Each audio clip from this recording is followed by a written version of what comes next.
Decision making, ठीक है। Now अब देखो इसमें दो तीन चीजें आपको जो याद रखनी है।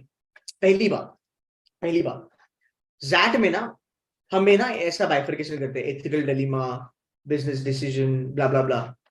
I will give you one advice, अगर आप बाइफर्केशन करके बेटर ऑफ हो डिसीजन मेकिंग में तो करो, बट मैं कभी भी ज्यादा डिसीजन मेकिंग में बाइफर्केशन पे नहीं चलता हूं। मैं पहले देखता हूं कि फंडा क्या है उस क्वेश्चन का। I will give you an example. ये डिसीजन मेकिंग का क्वेश्चन मैंने क्लास में करवाया था। दिस इज अबाउट माधुरी आप्टे।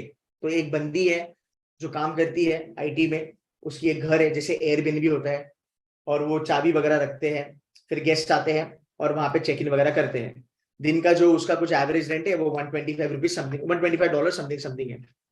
अब यहाँ पे जो क्वेश्चंस आपको दिए जाते हैं, जिन लोगों को डिसीजन मेकिंग में डर लगता है, और जो बच्चे कहते हैं कि सर डिसीजन मेकिंग हमसे नहीं हो पा रहा, या फिर अगर आपको कोई डराता है, जैसे कुछ बच्चे हमें ज्वाइन करते हैं, कहते हैं कि हमारे कोचिंग में डिसीजन मेकिंग ज्यादा पढ़ाया नहीं जाता, बिकॉज हमारे कोचिंग वाले कहते हैं कि डिसीजन मेकिंग आपको ले डूबेगा, decision making is not scoring, it is very tough, blah blah blah blah blah. मेरे ख्याल से ये सब गलत बात है। I tell you decision making का अप्रोच आपका क्या होना चाहिए। नंबर वन, डिसीजन मेकिंग में 21 क्वेश्चन आएंगे। 21 क्वेश्चन में से मैं आपको स्ट्रेट फॉरवर्ड कहता हूं, आपके 3 से 4 क्वेश्चन बहुत ही कमीने आने वाले हैं, बहुत कमीने लेवल पे क्वेश्चन आने वाले हैं। और 3 से 4 क्वेश्चन ऐसे आएंगे कि एक्सेल आ रहा है, अगर आंसर की बनाता है ना, you will be like shocked and you will be like भाई ये आंसर हो ही नहीं सकता। तो वो एक्सेल का अलग फंडा है जहां पे वो कहते हैं कि नहीं ये हमारा आंसर है, और उस आंसर की वो लोग पुष्टि भी कर देते हैं। अब मैं आपको एक चीज बताऊंगा, आपके लिए प्रो टिप है, and I am very sure आपके कोचिंग में ये पढ़ाया नहीं होगा, अगर पढ़ाया होगा तो very good.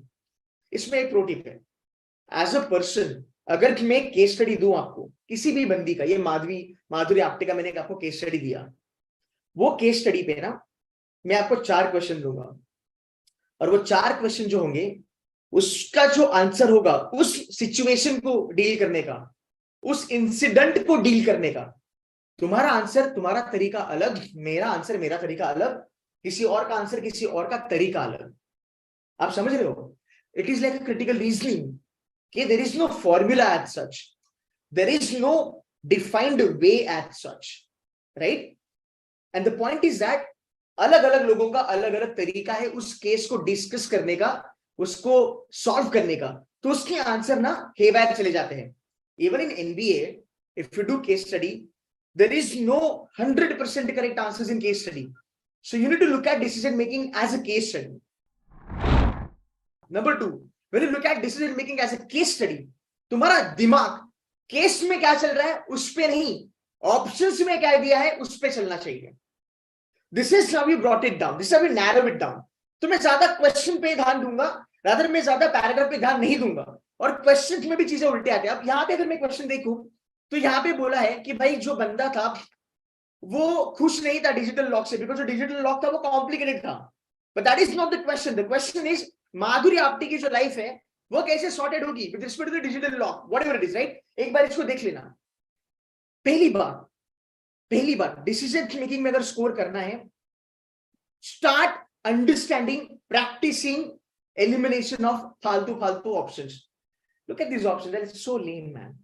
Madhuri should switch to physical lock. भाई माधुरी फिजिकल लॉक को क्यों जाएगी? Why would she switch to physical lock when there is nothing wrong with the digital lock? The problem is not with the digital lock, the problem is how she can make her life better, right? Which is getting complicated because of the lock and everything, right? So जब आप इस angle से इस questions को देखोगे ना, तब ये चीज ज्यादा सेंसिबल बनेगी। फिर आपको इसमें थोड़ा सा फंडा डालना पड़ेगा जो मैं आपको बता दूंगा। अब मैं आपको एक दूसरा सेट दिखाता हूं जहां तक सवाल है आपके डिसीजन मेकिंग का। जब भी आप पैराग्राफ पढ़ोगे ना, always focus on the keywords. ये पंकज सर करके हैं, एक कंपनी चलाते हैं, उसमें एक एम्प्लॉय था, उसका डेथ हो गया था, ब्ला ब्ला ब्ला ब्ला ब्ला। अगर आप इसका क्वेश्चन करने जाओगे ना, देखो यहाँ पे इन्होंने कैटेगरिकली बोला है, अगर ये आपने करा होगा, कभी आपके क्लास वालों ने करा होगा, यहाँ पे कैटेगरिकली आपको बोला होगा कि his wife and 2 school going children, ठीक है, he was the sole bread earner.